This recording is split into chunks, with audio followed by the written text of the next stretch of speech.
welcome to the Dog on the Pitch podcast, where we look at the funny side of football. I'm Guy Fagan, and in each show, I'm joined by a special guest, and we talk about their footballing experiences, anecdotes, and escapades. Be sure to subscribe to the show so you're not missing out. Again, be sure to subscribe to the show. And today I'm joined by comedian Ben Hart, and we're going to be talking all things Man United.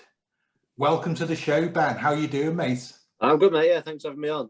It's not a nice time to be a United fan today, but it's... No, so just to give you a bit of context, so we're recording this episode the day after the sad end of United's, I say UEFA Cup, but it's now the Europa League, isn't it? You can try and sound sincere, you know, if you say sad. You know what I mean, you can try and sound sincere at least. So what happened, mate? What went wrong? No, it went wrong about 10 years ago, didn't it? It's not like I just think like everyone was going on last night about the penalties. Like, if you get into penalties in a game, like you've already lost the game. You've already failed. Like, we can't play football. Like, we had decent possession. We had I think we had 2 shots on target the whole game. They had 1 shot on target, and like Lindelof's just rubbish. Like, we don't have a centre back. Our centre backs are crap. Like, yeah. I mean, I'll just swear. I don't know. Of course, you can swear. Right, okay, right. I won't use any bad words. Just crap and shit. Yeah. We don't have like a pit. It's the same thing. Also, every United fan will tell you the same thing. It's our midfield. Like, you look at our midfield. I think we go down the table. Like, you'll have to end up in like probably 17th before you get a worse midfield than United's. Well, I'd argue Everton's got a better midfield. I'd argue West Ham's got a better midfield than United. We're like a bagel. Like, we're really good. We're really thick here. But there's just nothing in the middle. Like, so it's all the midfield's fault then. So you're missing Roy Keane. I'm missing Declan Rice or Basuma from Brighton. That's who we're missing. Like, Roy Keane though, definitely Roy Keane. Now Roy Keane won't play in the Prem now. He'd be in like League One kicking shins all the time. But you can't get. I love Roy Keane, but you won't get a player like that now. They're all too soft. Times have changed. Absolutely. What do you think about Roy Keane as a non-United fan? I love him, but everyone hates him. Who was he? Well, I've heard kind of different things on podcasts and things from ex-players, and he's definitely a guy who doesn't suffer fools, isn't he? No, he's just there to do a job, isn't he? He's like, I don't want to make friends. Yeah. I want to play football. Yeah, but high standards. But yeah, great footballer. Wouldn't like to meet him in a dark alley. No, definitely not. Whatever he said, yes. Anything, absolutely. Doesn't matter. Yeah. Is that your girlfriend? Yeah, it is. Yeah, you can have it. Yeah, don't worry about it. Yeah. Yeah. Well, if it makes you feel any better, with De Gea missing the penalty, Tranmere, my team, we went out to a penalty shootout semi-final of the playoffs to Hartlepool about 10 years ago. And we had a guy called Steve Wilson, and he hit the corner flag. Oh, nice. Well, at least he hit something. Yeah, that doesn't make me feel any better, though, does it? No, I don't know. It's not. I don't know. If you get into like 12 penalties, like, it's too late, isn't it? Like, it's one of them. You can't hold a keeper responsible for losing the game because he missed the penalty. Like, what about like Rashford? Like, Rashford absolutely looked like his feet wouldn't work. Like, when he was dead on goal, and like, that's world class players. World class players don't miss them chances. Like, no. I'm not saying Cavani's world class, but top class players then wouldn't miss that. Cavani wouldn't have missed that chance. Bruno Fernandes wouldn't have missed that chance. Like, Rashford just like fell over his feet, and at that level, you can't be doing that with a ball. Like, no, I don't know. I don't know if it's the same for like Trump. Like, you have like ridiculous. I think United fans have like ridiculous expectations still because we had it so good for so long. I don't know. Like, we should be that. We should be like the. And I'm gonna get so much hate for this. We should be like the Real Madrid of England. We should be like the Juventus. You know what I mean? Like, that's what United should be, because it's such a big club, and it's never gonna happen. Like, it's the problem with United is the ownership. It's got nothing to do. You could sack any manager, but you'll be in the exact same place in 3 years' time because they won't spend the money. And people say, "Oh, United pay a lot for players," but it's because you have to pay. If a club finds out United's interested in a player, they had £25 million onto the price. Like, yeah, and I thought the midfield was the problem. It is, but yeah, but that game last night. Are we talking bigger picture or what? So that's the yeah. No, where's the problem? Yeah. I get it. Yeah. The problem started when they bought the club. Yeah. So what is the solution then? The owners get rid of the owner. Well, he's resigned, hasn't he? Well, no, Ed Woodward's resigned, but just somebody else has gone in. I don't know. I think like there's not really a solution, is there? Because unless the government changed the rules to that 50+1, that sort of 51% ownership, but I can't see it happening. Like, because how much money will these owners lose? Like, and money talks. Like, money runs everything, and we all know, like, if the Glazers ring an MP and say, "Oh, I'll give you £1 million, save me £1 million, if you vote against this," like, they're going to do. I'm not being a conspiracy theorist, but like, money runs everything. If you're going to lose £2 billion, I think United's worth something like $4 billion at the minute. They were saying it's worth. If you give 50, you can't just take £2 billion off somebody. Like, I was chatting about it the other day with a friend. I was saying, like, if you look at it as a non-United fan, the Glazers, like, they've done a fantastic deal. Like, they've been given this business that constantly makes money. Why would you sell it? Yeah. Why would you sell it? And you live in America, you don't care. Like, all these fans, like, you don't care. But then, like, I genuinely think if the Glazers spent a lot of money this summer, most fans would forget. I'll always be Glazers out, for example. But I think if they bought like a centre mid, they bought a right winger, they bought a centre back, they bought a right back, everyone's going to go, "Oh, that's fine." Yeah, people have got short memories, haven't they? Yeah, everything these days is short memory. Like, yeah, the fire will be out. Yeah, you'll still get them diehard fans that hate the Glazers who'll be like every week wearing yellow and green. But football fans are fickle. Like, you look at any team. I always say, like, when they say about transfer fees, I don't care. It's not my money. If United paid £400 million for a player, I don't care. It's not mine. I don't care. It don't make a difference to me, does it? Like, if Paul Pogba earns 700 grand a week, it literally don't affect me at all. Like, no, maybe the shirt will go up by £1 or something, but like, it's not going to affect me. Like, people care too much about the money size, but the problem isn't there, is it? It's the actual wanted to spend the money as a club where you spend the money. Like, yeah, and I think there's a lot around. If they are going to spend the money, you want to get something for that money. You want that to equate your £7 million. You want that to equate to getting more bums on seat, or I don't know, more money for television deals or whatever it is. But I don't think they understand that the better you are, the more you earn. Like, and I know you might. I think I read that you don't actually get that much more winning the Prem than finishing top 4. I think it's not that much. It's not that much more money. So if you're a businessman, you're going, why would you spend £200 million to get 20 million? As a financial side, it doesn't make sense. No. But that's where clubs like Liverpool and clubs like Man City are different to us, because they'll spend the money to win. They don't really care about. Like City, like as a United fan, like, I look at City and think, wow, I wish my club was run like that. Sad state of affairs. Because like then they don't spend big money anymore. Like, they broke their transfer record. I think it was like 69 mil. Yeah. Like, we probably brought that 10 years ago. Like, yeah. Like, I don't know. I just think they're so well run. But then again, it's because they're not Man United. Like, they can approach a player and say, "We'll give you this price," and it isn't all over the media. It's but then I don't know. I think it's there's no way of winning the Glazers situation. I don't think, unless they decide one day I want out. Yeah. Well, hopefully happier times. Let's be positive.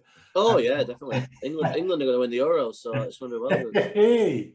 Well, nice. I'll have some of that. So so it was Scouse comedian Dean Aldridge who recommended you to be on the show, and I did ask Dean if he had a message for you, and he said, "I'll wait until after the final." I haven't actually. I've been kind. I've not actually chased him up on that message. Oh, good. Thank you. Yeah. I didn't want to add to your misery. So, hello, Dean, if you're listening. Yeah, just ask Dean how his season went this year. How Liverpool's season went this year. just ask him about that, because Yeah. Well, you're probably still waiting for a response. Yeah. I'll wait. I'm a patient man. Yeah. he's left me on red, but Like, But I was surprised that you were mates with Dean, because I know back in the day you'd never get a Liverpool and a Man United fan being friends. You know, I know they've been playing in empty stadiums for a couple of years now. I mean, it's not because of COVID; it's just fans kicking the shit out of each other. Yeah. I don't know. Build bridges, not walls. You know what I mean? Like, so how did it start for you in comedy? So I used to work as an actor, so I've always been like on stage and stuff. So I've always, but people have always said no over the years. Oh, you should try stand up. You should try stand up. I've always been like, nah, I'm too nervous. I'm too nervous. And I had a bit of a shit time, and I sort of adopted, the yes man philosophy. Say yes to everything. And my friend asked me, do I want to do this stand up comedy course? And I had to say yes to everything according to the rules. And I did it, and then I loved it. I just loved it, and I found out I was pretty all right at it as well. Other people might say different, but I think I'm all right at it. So and then I did like Beat the Frog and stuff. Won Beat the Frog quite early into gigging. I think it was my third gig I won Beat the Frog. Yeah, wow. It was just lucky. I went on the right night. But that was like a really good boost, confidence-wise boost. And then I've just been gigging all over the place.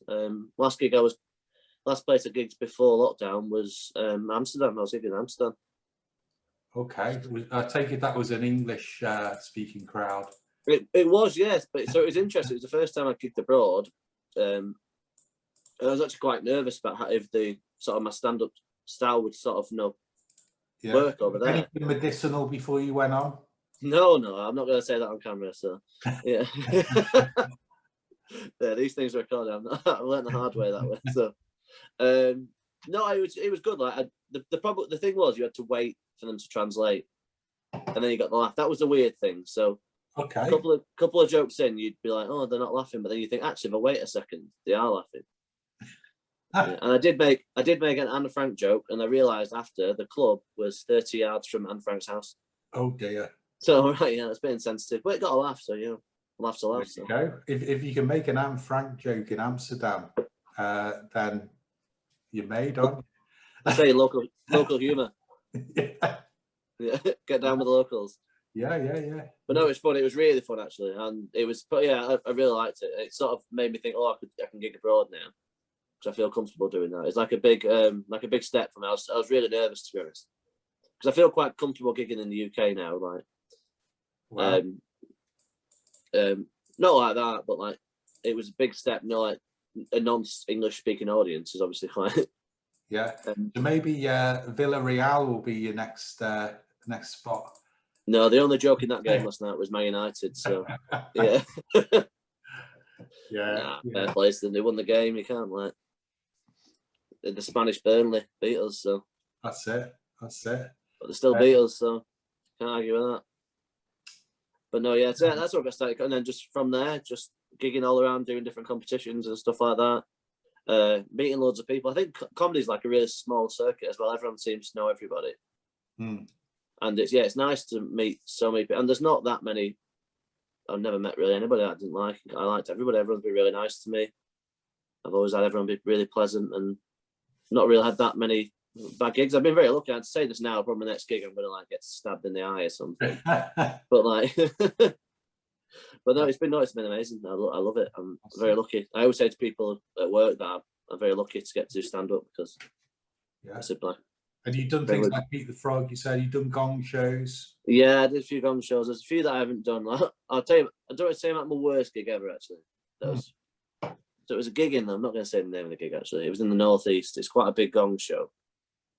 Okay. Just in case the person who runs it's watching. It was a good, amazing gong show, amazing arena. I was just crap. So I was on 8th. Right. And it's the only thing in this town, this gong show. So the locals were ready for it. Like, they were hammered. I was 8th. Yeah. Oh God. Yeah. They were before me. Like, the guy got booed off before me. Like, and like they wanted blood. Like, most gong shows, you'll know yourself. They say like, give them a minute. Yeah. No, at least give them a minute. I walked on, and no spoils of my material, but I went.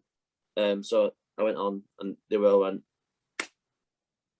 That's what I walked on to. And I was like, all right, okay, it's going to be a bit of a challenge. And I talk about retail, so I went, does anyone work in retail? And no joke, I think there was about 800 people there. One man went, no, we don't. And then I thought, but it was quite. I think I've been gigging about 3 months. Like I think it was quite early into stand-up, so I was like, shit, I don't have a backup plan. I'm just doing my set. So I carried, and then I said, oh, can everyone pretend they worked in retail, please? And the same guy went, no, we won't. And then I think it felt like about 4 minutes, but it must have been about 5 seconds. I heard this girl in the top corner go, is he just going to talk about fucking retail? Boom, gong, off the stage. Oh. But what made it worse was that night, my friend who I was driving back with won. Wow. So I had to sit in the car from the northeast 4 hours going, oh yeah, it's really good for you, wasn't it? Yeah, I'm really glad you won. Oh. I'm really glad you had a good gig. And were they really kind of milking it and all that? No, they were far too nice. Like, they were far too kind to me. I was just being bitter and being horrible. But yeah, they were being, oh, don't worry, it wasn't your fault. It was my fault. I know. It was my fault. Don't worry about it. Okay. But it was good. I learned so much from that gig as well. That's what taught that you've got to have a backup plan for everything. Okay. So that taught me that, like, if it's going wrong, you've got to just go, no, I'm stopping that bit now. Because once you lose the audience, you'll know yourself gigging. Like, once you lose them, it's over. Like, it's over. Like, I always say within 10 seconds, like, of being on stage, I know if I'm going to have a good gig or not.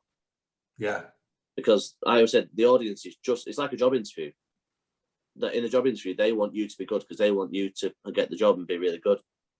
The audience want you to be funny because they've gone out to laugh.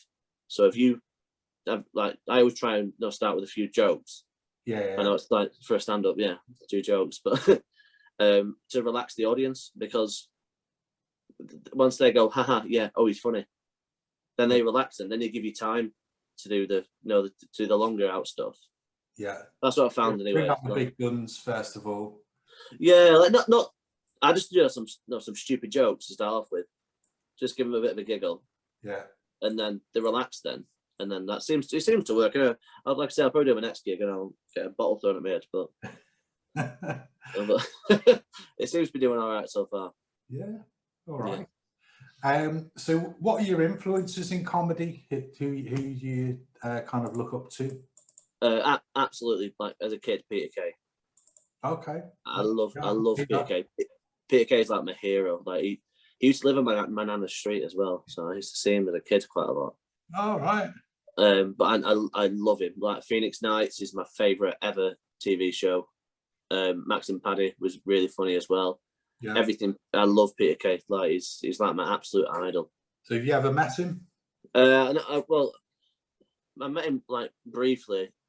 So my mum's ex-partner used to be what's it called, estate agent, and showed him around the house. I sort of stood outside the house, like looking in, like. They were like, can I show him around? They went, no, Ben, it's a really big house, and they'd say, we don't want you fangirling. Probably Max and Paddy kind of carrying you off. Yeah, exactly. Like, get back, you bastard, I'll break your legs, that sort of thing. No, I love it. I love him. Peter Kay is like my ultimate influence. I think he's the perfect mix between I think he's the bridge from the old school comedy to new school. Mm. Because like he's sort of got like an old school style, but he's not racist. Like, you know what I mean? Do you know what I mean? Like, when I describe it like that, it seems to make sense. So he's not got that sort of controversial, like, you look back and think, oh, probably couldn't joke about that now. Like, I think for a Northern comic at that time, like kind of when he came through, I can't think of many Northern comics around that time. It was trying to think. It was like people like Eddie Izzard, and he's amazing. Like he's amazing. He went to so I went to Salford Uni for 1 year, and he went to Salford Uni as well. And I remember I was like, my dream was to run the Comedy Society, same as him, and do his progression. But then I left, so I went somewhere else and did something else. But yeah, that was like I sort of almost followed tried to follow his footsteps, but failed massively. Yeah. No, and then I really like. Have you heard of Andy Kaufman? Yeah, I love Andy Kaufman as well. Like, have you seen Man on the Moon, the film? Jim Carrey. I have actually. No, I'll have to. So, no, Man on the Moon by R.E.M. the song. Oh, sorry. Yeah, so that's about Andy Kaufman as well. It starts off with hey Andy, listen to this. Yeah. But no, I love him as he was like the first like anti-joke comedian, wasn't he? He was so deadpan that as long as he had a good time, he didn't really care. Like, I'll be honest, I've heard of him. No, you should look him up. Like he's not everyone's cup of tea, and you might not even find him funny, but like you watch him and you think that is commitment to comedy. Like, okay, he read The Great Gatsby at one of his gigs. Like, just did that. Like, and it wasn't funny. Like, it isn't funny, but he just did it. Like, wow, he's a genius. And then I really like that Ramesh Ranganathan. I really like him. Okay.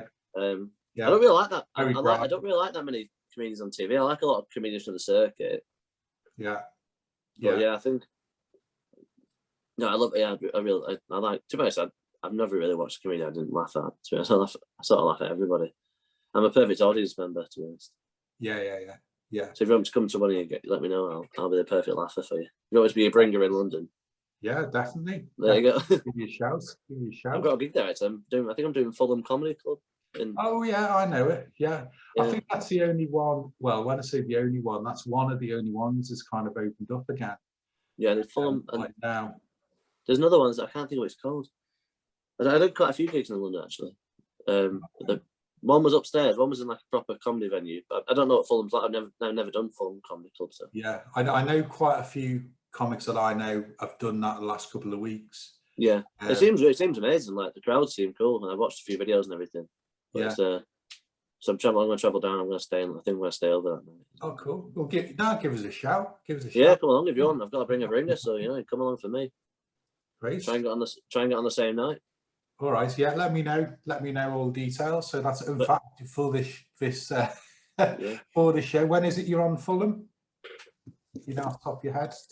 I'm gonna Google it. I've got my emails there. I write everything down in my emails, so I forget everything. There we are. Fulham Comedy Club. This is great entertainment, by the way. 9th of June. 9th of June. I think 9th of June, yeah, which is Fulham's gonna be warm then as well. Yeah, I'm 9th of June. I'm at Fulham Comedy Club for any of you London friends who want to hear someone speak with vowels. Let me know. Yeah, want to see a bit of northern comedy in the town. Yeah, Wednesday. Northern non-racist comedy. That's what you need. There you go. Can't be perfect, mate. All right, so let's get down to business. Yeah, football. My cat's trying to get on the screen now. They've just stepped back. I told you before, didn't I? Before we came online. Yeah. When we were getting ready to go online, she knew. Here you are. Look, she's ready to cause trouble. Get away. And what's your cat called? This is River. She's actually a foster cat. So fostering her for a little bit until she's back on her feet. She was a bit sad. She was like chucked out of a car and really badly treated. She's amazing, really. She's come quite a long way from when we got her. She was this skinny little thing, but now she's this annoying little cat. So that's good. Fantastic. So all the ladies out there, I do also rescue cats. Yeah. Non-racist northern comedy and cat rescue. What more could you want? Yeah. Okay. Yeah. So you are a proud Man United fan. Absolutely. For your sins. So how did it all start following Man United? What's your earliest memory? Honestly, my earliest memory of Man United is watching. Whose testimonial was it? My auntie used to be a steward at Man United. The first game I actually remember watching was Man City, but don't tell any of my friends that. Okay. Yeah. None of your friends are listening. Don't worry. Yeah, well, they like me. They've stuck with me through the years, so they can stick with me after this. So, I think it was. Who was it? Was it Stuart? Who was it? Stuart Pearce. I watched. My dad took me to watch someone's testimonial. I just fell in love. If it was Stuart Pearce's, that was the famous one where, it was Newcastle. Yeah, I think it was. I was really young. I think I was like 6. Like I really like vague memory of it. I remember it being his testimonial, and then the next big memory after that was probably the 1999. I remember that. I remember running down the street, my top off. I think I was 7. Yeah. And when Ole Gunnar Solskjaer scored that goal, and it's probably as a United fan, it's probably one of the best times. I was only 7. It all went downhill from there. So Yeah, I remember. Yeah, I think I'd say that's my earliest clear memory as a United fan. The Champions League final by Munich, the treble-winning year. All right, so that's quite a high point really to start off on. Yeah, like Oscar Wilde started off really high and then ended up going downhill after everything he did. So, yeah, right. But then, probably that. I'd say the Champions League 1999 Bayern Munich final. Wow. When we stole that game in the last 5 minutes. And that was, from what I remember, there wasn't that much football played in that game, really, was there? It was. No, they were all over us. Great game. They were all over us. Yeah, but it was. I think it's been voted the best sporting moment. I think it's been voted the best sporting moment now because of like how big it was and how it happened. I think it's been voted. It's probably been voted by United fans as the best sporting moment. But. And I think it was because the goals were like so late in the game, weren't they? Yeah, and it was literally his toe. He caught it. It was almost by accident. Yeah. And now it just changed everything. It just changed. Well, it made his career. Like. Yeah. Would Solskjaer have been as big as he was if it wasn't for that goal? Like, who knows? Well, he's a fantastic player, obviously, but like there've been a lot of fantastic players at United. So. Good manager, though. So I always argue with my friends about this. So I think he's all right for right now. Okay. I always say this to my friends will all disagree with this. I don't think any manager would succeed at that club. Yeah, I mean, you're in the footsteps of Sir Alex, aren't you? Not even that. Like you look at Pep at City, like everyone says, "Oh, Pep's made that team." No, he did buy that team as well. Like he's bought a lot of them players. Like you buy players you want. Like Klopp, he's bought them players. Like when he first went to Liverpool, there was a mass exodus, wasn't there? Like if you want to win you get your own team and you get players who play that you want to play. But I think Pep would go to United and he'd get told, "Oh, you're getting your third choice transfer." Whereas so I don't think you can ever judge a manager like at United. The guy who ruined United was Louis van Gaal. Okay. Right, he just gutted the team and made us play rubbish football. We've not played good football since. Like, obviously David Moyes had like a poison chalice. Yeah. It's like being an England manager, isn't it? So yeah. You're never going to please everybody. Like he was following after Sir Alex. Straight after, wasn't he? You were never going to do well. I don't think you would have done well anyway. But I'm saying like it doesn't matter who had gone there, unless it had been Pep. But like, unless you back a manager fully, you're not gonna. And everyone says, "Oh, he was backed," but he wasn't. He got bought targeted. Well, obvious. Like Maguire's an obvious buy. Wan-Bissaka's an obvious buy. Bruno's an obvious buy. Like any manager would want any of them players. But we didn't get like Haaland like when he was going from Salzburg, and we didn't get Jude Bellingham went from Birmingham to Dortmund. Like why?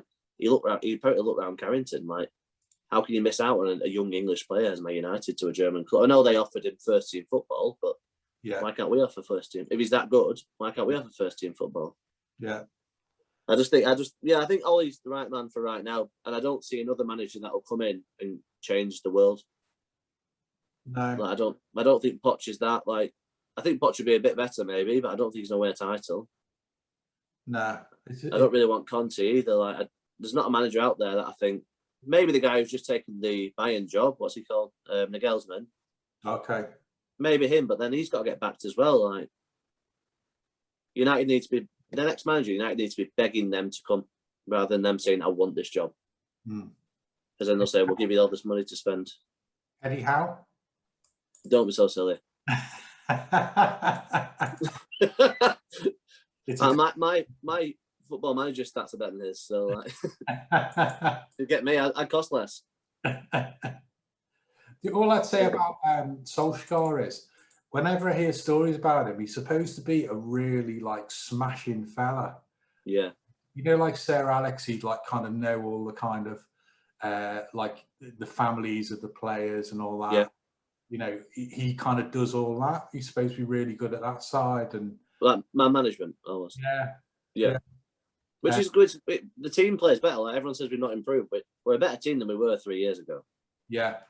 Like we are a better team. I know everyone else has been rubbish this year, but we're better. If somebody had told me at the start of the season we were going to finish second, I would have laughed in your face. Like I honestly thought Ollie was going to get sacked at Christmas. Yeah. And that because we didn't buy anybody really, did we? So no. Yeah, I would have laughed in your face. You laughed in the face, yeah. Honestly, I said this to my friend the other day because it was after the Europa League final where I was trying to make ourselves feel better, and we're like, well, yeah, it's a good season. Like I'm happy. I'm not ever happy as a United fan being second, but I thought we were going to come fifth. Like so, you've exceeded expectations. Yeah, absolutely, and with that team as well, like he must be doing something right. Like I'm not saying he's the right man to win the title, but I don't think, like I said, I don't think anyone would succeed at that club at the minute. You could have the best manager in the world. You get Johan Cruyff back out of the ground, he'd still fail. Like I honestly think Sir Alex would fail at that club now because he's not getting backed. Different ball game. Yeah, exactly. Okay, so what's been your biggest high supporting Man United? High, probably as like a grown up, probably 2008 when we won the Champions League. Yeah, that was that team. I think that team was better than the '99 team. That was like a proper European Man United squad. Like '99 was all like, I know it wasn't all British, but we had like Giggs, we had Beckham, we had Scholes, we had quite and it's where United moved into like modern football, you know, we had like Van der Sar, we had Ronaldo, we had all these amazing sort of European and South American players. Yeah. I think that team was the best team we've had, to be honest. I know Anderson was in that team, but you can't have them all. Like, yeah, but no, yeah, I think that, to be honest. And I'm trying to think. And weirdly as well, when one of my biggest memories is when Lingard scored that goal against Arsenal in the FA Cup final. Okay. And I'm not really a big Lingard fan, but that's sticking out to me as one of my best memories. I remember jumping around cheering to that. Yeah. And then probably PSG, I love that when we came back and beat PSG. It was always first time. Was it his first season? I think it was his first season as a manager. Okay, yeah, I remember that. Yeah, so many. Like that's a good thing. Like there's so many good memories. There's so many bad ones at the minute as well, but there are loads of good memories. Yeah. Like this season when we beat City, for example. Like I was like, no, we're not beating City. We're going to lose about 6-0. I was like, don't bet on it. You're going to waste your money. And then obviously we just turned up and beat City. Like United are one of them clubs where they just surprise you. Yeah. In every way, bad ways and good ways. Like.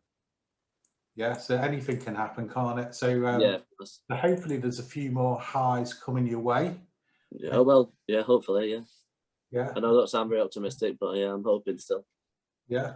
I'm saving myself from disappointment. That's what I'm doing. So do you ever get to go to a game? Yeah, when we're allowed to go, I go quite a lot. Yeah, sit on the. I've got a friend who gets a lot of free tickets in the sort of corporate end. Ooh. So I sit there, but it is actually like, I know they always say, "Oh, you're not a United fan unless you go to Old Trafford," but like you've also got to be earning like 90k a year to Old Trafford every week. Like it's very expensive to watch United play. Like, once you get there, you've got to get back, and like it's as much as I can afford to go, I'll go. I don't go to many. I don't go to many away matches. To be honest, I've not been to an away match in probably like 2 years. Okay. It's just so expensive. Like, just had other focuses, but you can watch it in the pub with your mates, can't you? Yeah. And not pay 150 quid to get cold. Yeah. And I guess away at Stoke is and all that. It doesn't really. Yeah, exactly. Wednesday night in Stoke. Yeah. You know, I read a thing about Stoke, and apparently they have a dip on the right hand side of the pitch, and all the players know about it. Right. And they all use it, but then obviously away teams don't know about it. Well, it's just like it puts me then that that shows that you're rubbish if you're using a dint in the pitch. You know what I mean? Like, we're not that bad yet. It's got a bit of a roll. Yeah, I think it's like a dip somewhere on the right hand side. I remember, who was it who said it? I can't think it was a Stoke player. I don't know. It'll come to me at some point. But I was reading it. Yeah, they've got a dent in the pitch that they use. Wow. Well, yeah, there you go. Groundbreaking news here from Ben Hart. School day. Say that again. Every day's a school day. Exactly. Yeah. Yeah. You ever get a pub quiz? Which football team's got a dip on the right hand side of the field? You've got it. And apparently Villarreal. Apparently, I don't want to go on about Villarreal, but apparently That's the equivalent, the Spanish equivalent of Stoke, because it's like a pottery. Oh, come on, it's at least a Burnley. It's at least the Burnley, like famous for potteries like Stoke, like all that pottery, ceramics, and all that. Yeah, Stoke are a hard team to play. Like everyone, that's why they're so famous. Like, imagine being so famous for being difficult to play. Not that you're good. Yeah. That you're difficult to play against. Like it's like that. Remember that guy who was famous for throw-ins? Oh yeah. Like how crap have you got to be as a footballer to be famous for throwing as well? Yeah, was it Aston Villa player? I can't think of his name. Oh, yeah, Rory Delap. Yeah, I think so. He was like amazing at throw-ins, but like if I was a footballer, I'd be like, why would I want? Yeah, you're in the wrong sport, pal. Like, yeah, I'm trying to think of a sort of comparison in another sport. Yeah, it's like, well, that shot put, like it's just it's like a light shot put, isn't it? Yeah. I don't know. So I'm not sure about shot put, but like. All right. So, what's been your biggest low supporting Man United? Probably. Oh, that's a hard question. I think when Ronaldo left, I was gutted. Yeah. I was gutted when Ronaldo left because when Ronaldo left, he'd been such a good player. Like, and his dream was because everyone liked Ronaldo. Any United fan you speak to loves Ronaldo. Like, still now, like even though he left, like his dream was to play at Madrid, and it was like, oh, so cat, bloody hell, go away. That's my biggest low. This cat. You don't even know who Ronaldo is. Cat. Yeah, when Ronaldo left was probably my biggest low because we bought Michael Owen to replace him. Not like informed Michael Owen either, like Michael Owen from Newcastle. Like yeah. I think it was Newcastle we bought him from. But no, yeah, probably that, and then probably like the past 24 hours. Yeah, no, it's honestly, I think when Van Gaal was manager, I hated it the entire time he was manager. Yeah, very negative, wasn't it? Negative football. He would just play such a strict, and he was never that manager. Like, I don't know how he ever employed him. Like, he got sacked from everywhere. Yeah, he got sacked by Barca. Like, he had that amazing Ajax team, but with just like I could have managed that team, but they were that good. Like, he ruined players like Depay. Like Depay's like a free flowing player. Like, he's like, I'm not saying he's like Ronaldo, but he's that sort of type of player that needs space. Yeah, and he played this strict system, and it was like no one's going to succeed in that system. Yeah, I hated Van Gaal, and he got rid of like Raphael, and then we did a right.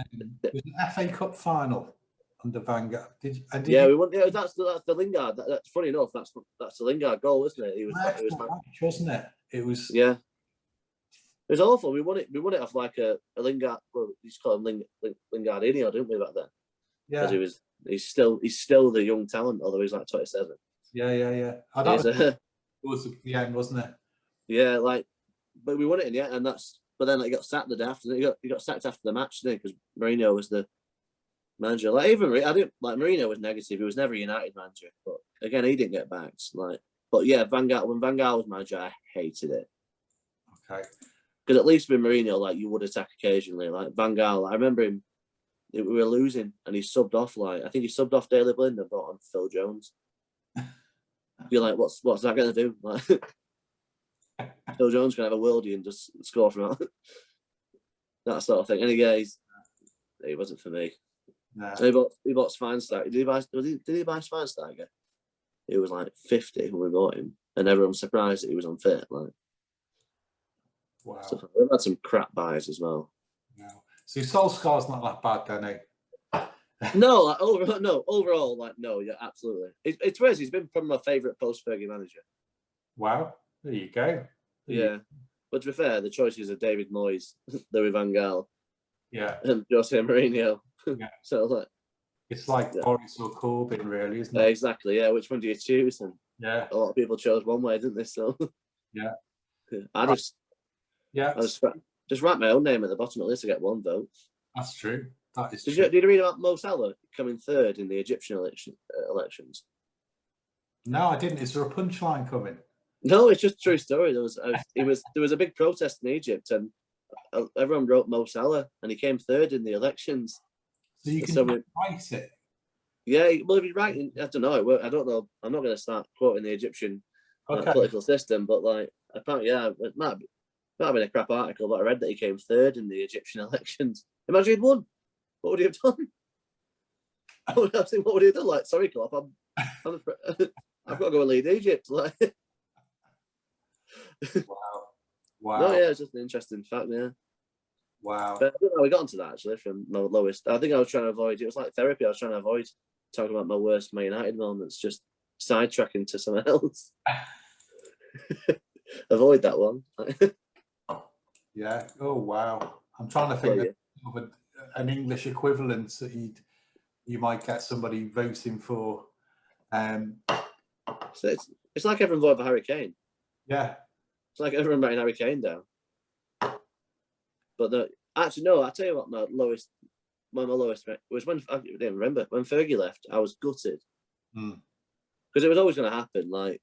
End of an era. Yeah, I was gutted, and everyone knew it was going to be like...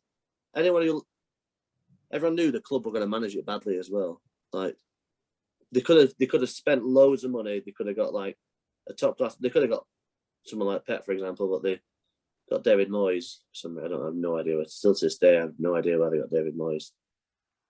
Maybe they were just desperate for a Scottish manager, but there must have been other ones. Yeah, I'm trying to think who else might have been available at that time. Probably.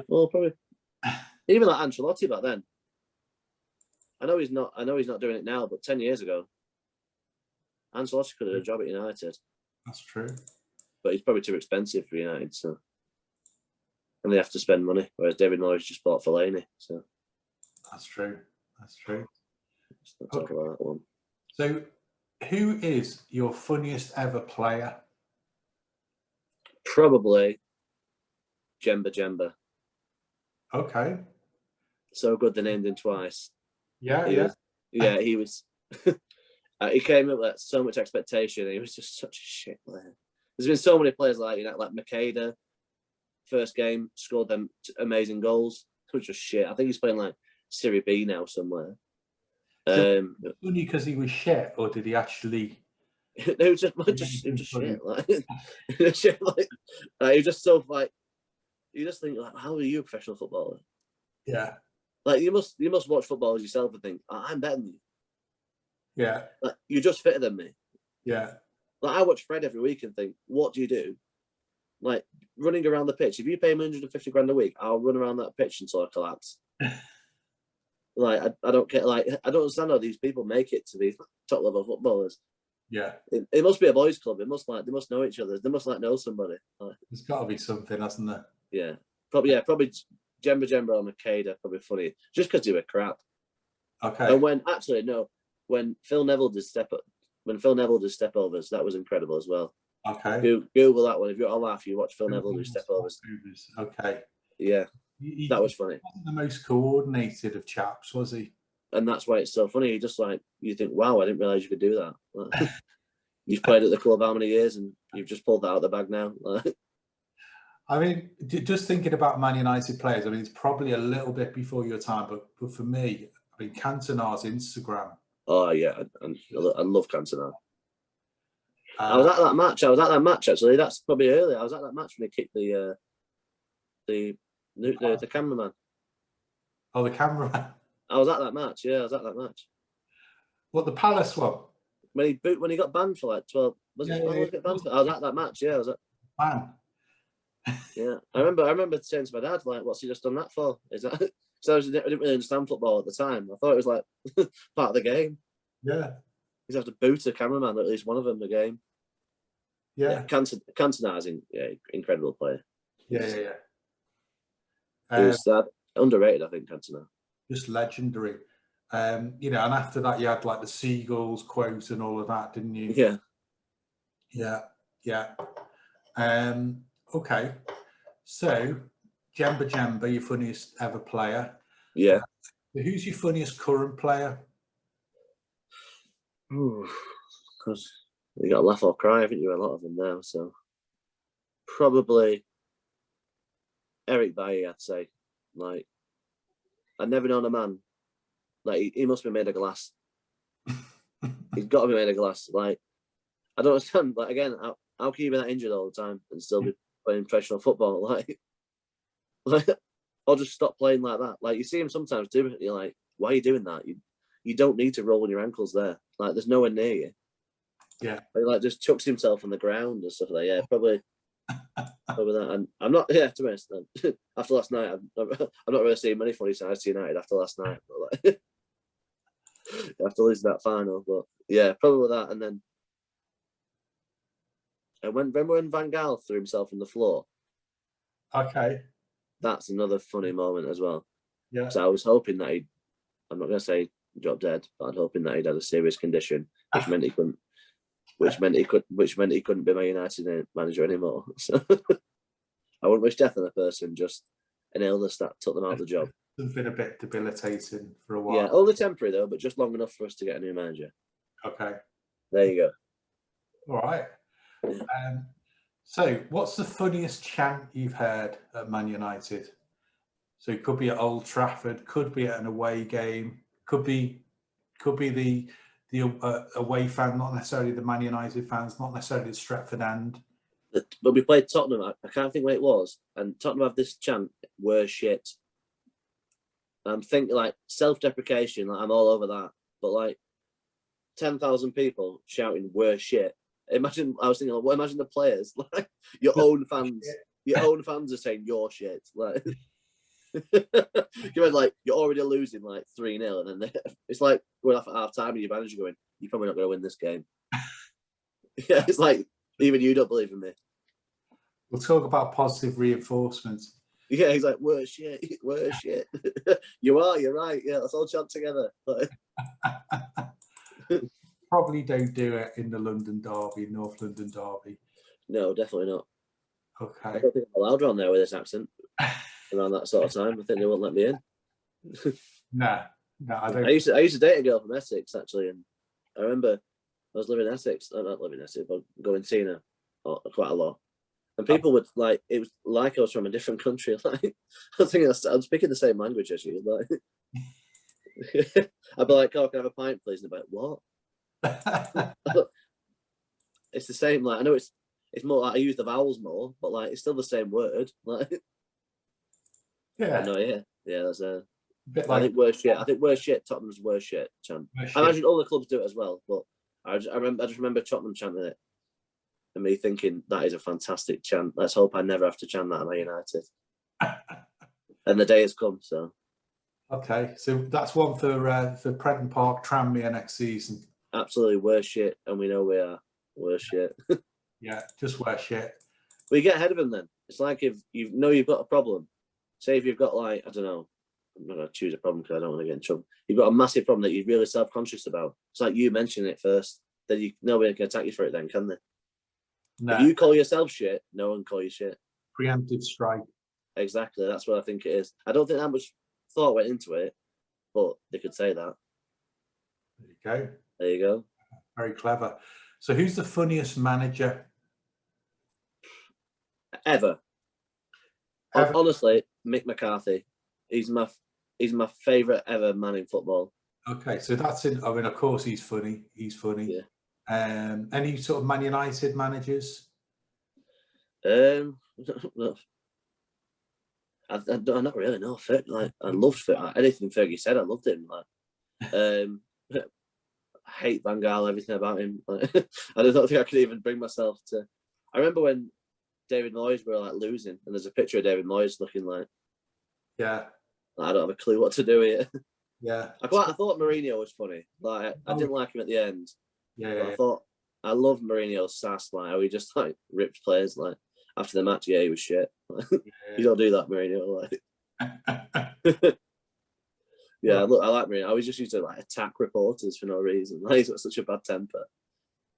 I remember kind of before your time, there was Ron Atkinson was manager. Oh yeah, of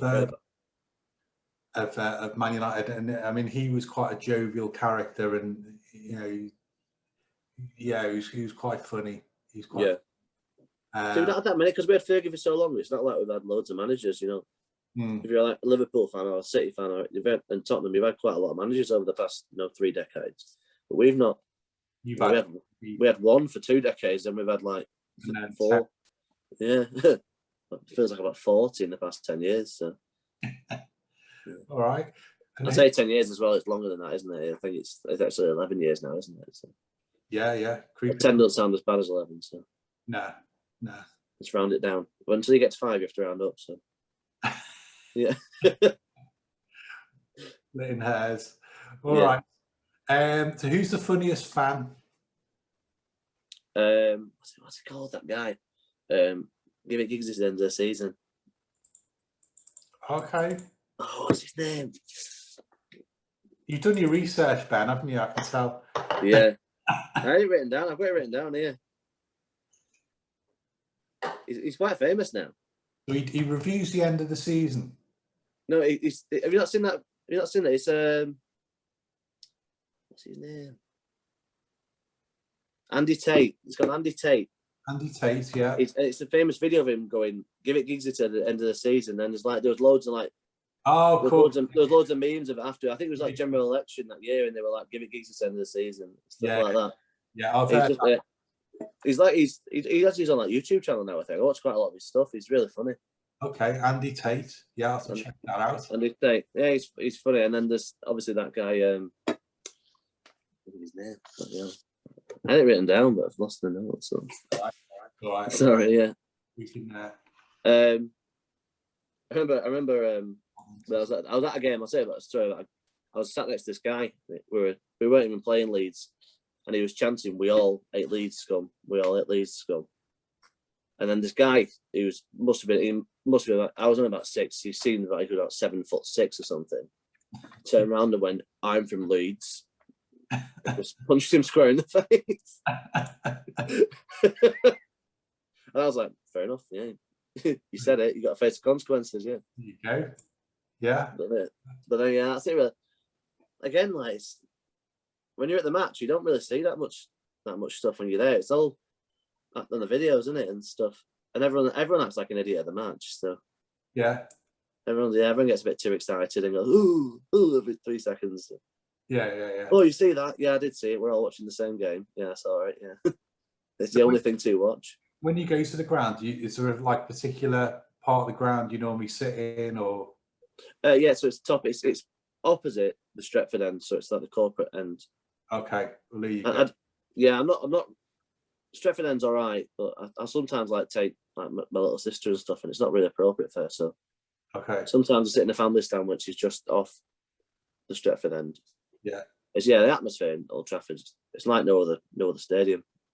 Yeah, it's amazing, and people forget how big it is, Old Trafford as well. Like, yeah, I think only Wembley's bigger than Old Trafford. Yeah, you're right.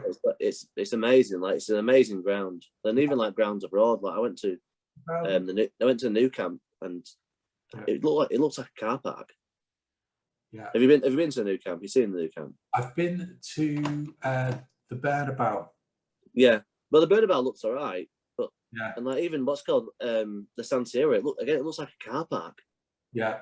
From the outside, you know what I think? Like it like a car park, isn't it? The way it's kind of. Yeah, it's like it looks like a multi-story car park. Yeah. Like a massive one. Yeah. But Old Trafford's an amazing ground, and like I think a lot of English grounds are nice as well. City's ground's nice, Tottenham's ground's nice. I don't know about Tranmere. I don't know what their ground's like, but it's all right. Has it got a roof yet? Or yeah, it's got a roof. Yeah. Okay. Right. Electric. Is it electric as well? Or? Yeah. All right. Floodlights? Hey, floodlights. Yeah, just about. Yeah, okay. Right. Penny in the meter and all that. Oh, nice. Okay, so we talk about your funniest fan. What's been your funniest away day with Man United? I think that's so bad. I've already answered that. I think I've already answered that with my your worst shit Tottenham thing. Of course, yeah. I think I laughed about it. It must have been about 6 months after I was telling people this story, and like no one else found it funny. But it was just like, to me, I was just like, this is genius. Like, yeah, I think that I remember watching. I remember going watching United play. It was like United versus the rest of the world. Okay. I can't think where it was. It might have been. But I can't think where it was. But I remember thinking like there was fans from all over the world. Yeah. And there was so many rivalries there. Yeah. It was just like it was dangerous. Like it was just like you had like Liverpool fans, you had Madrid fans, you had Barca fans, you had like Dynamo Kiev fans. You're like, all over the world. Like there were people there. A charity match, was it? Yeah, it was a charity match. Yeah, okay. It was really cool actually. I got to see quite a lot of players actually that I wanted to see. Ooh. I think Ronaldinho played in the match and stuff like that. So right. It was, nice. That was funny because it was just fighting all the time. Like somebody would hear like a different language and they'd instantly decide they wanted to beat up this Real Madrid fan. And I don't get it. Like I don't better to get the fighting side, but like it was just all the police must have been like, oh my god, we're gonna have to escort every singular fan. Wow. Yeah, it was a bit rough. You managed to get out unscathed. Yeah, I know it's changed since I've gotten older, but I don't think you used to look as punchable when I was younger. So okay. Yeah, I can't go away. It's all right. Yeah. Okay. So Ben, I know we've talked a little bit about the show coming up in Fulham. Yeah. London. And that's on the 10th. Is it the 10th? Yeah, they're the 8th of June, I think. 8th of June, yeah. Yeah, because it's the 8th of June. So, yeah, it's a Tuesday. Tuesday. Best night of the week, Tuesday. So 8th of June in Fulham. Yeah. I'm gigging for Dean as well, actually. In a couple of... To be honest, you'll know yourself, booking gigs is so hard at the minute because everyone wants a gig. Like, yeah. Everyone's desperate for it. And you've got all these comedians as well who've decided during lockdown it's a good idea to become a comedian. Yeah. And they all want the first gig and they all want all these places. So it's massively oversaturated. Getting a gig now, you've got to like sell a kidney to get a gig, to do like an open mic. This is it. I'm not gonna tell you what I did to Dean, but he gave me a 10 spot anyway. So all right, so you've got the Fulham show, that's the 8th of June. Yeah. In London town. Any other shows coming up? You said you got one with Dean Aldridge. Yeah, it's an app called Milkshaking. You make your own like web page and okay. It's actually pretty cool. Like, I'd say get it. Like if you want to let people know, it's just easier like than putting a gig list up. Okay. And it's just easier because then people click on it, they know where you're at, they know where you're going to. So I have, like some people sometimes want to come watch me. Sometimes a lot of people don't want to watch me. So there you go. I know it's handy, but yeah, my gigs are always on there. To be honest, it's the way I keep up with it as well. I have it set already, so it updates every time after the gig. Wow. So I'm quite efficient with that sort of thing. Very organised. Well, it's just because I know how unorganised I am, so I spend all the time organising it. Like I know that if I don't do it right there and then, it's not happening. Yeah. I'll get a call saying where are you supposed to be in Cardiff. Like, I'm like, sorry, I'm not set off yet. I was sat at home watching United lose. There you go. That's now, isn't it? Cardiff there. All right. So in terms of the socials and online, where can people find you, Ben? So I'm on Facebook. Ben Hart. It's Hart.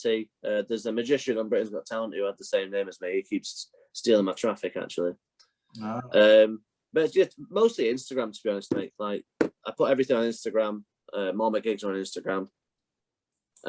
That's the only thing I really use for stand-up. Like I use my Facebook for booking gigs, but not really for like announcing gigs. It's more private than Facebook. But yeah, I'd say Instagram. So my Instagram handle is Ben Hart, Hart 0592. 0592. Yeah, so it's usually the second one that comes up, to be honest. After the famous magician who's stealing my thunder. What he's 0591, is he? Yeah, probably. Yeah, I think he's just Ben Hart. Actually, I've been trying to hack his account for the past 6 months to get the handle. So yeah, change it to stealer. Yeah, thief. Yeah, great stuff. All right. Yeah, thank you, mate. It's been an absolute pleasure, mate. Cheers, boss man. Thank you for having me on. Anyway, it's been nice to. No problem at all. So good luck with the shows coming up. Yeah. And you never know, I might catch you down in Fulham in a couple of weeks. Yeah, honestly, let me know because I'm not got a bringer either, so it'd be nice. There you go. I'll do you a favour for my bringer. Yeah, I'll come watch one of yours. Yeah, and good luck for United for next season. Thank you, mate. Yeah, and let's see they can improve on this, maybe a trophy. Maybe, second place trophy. Yeah. All right, it's been a pleasure. Right. Cheers, boss. Anyway, thank you for having me on. All right. See you later. Right. Bye-bye.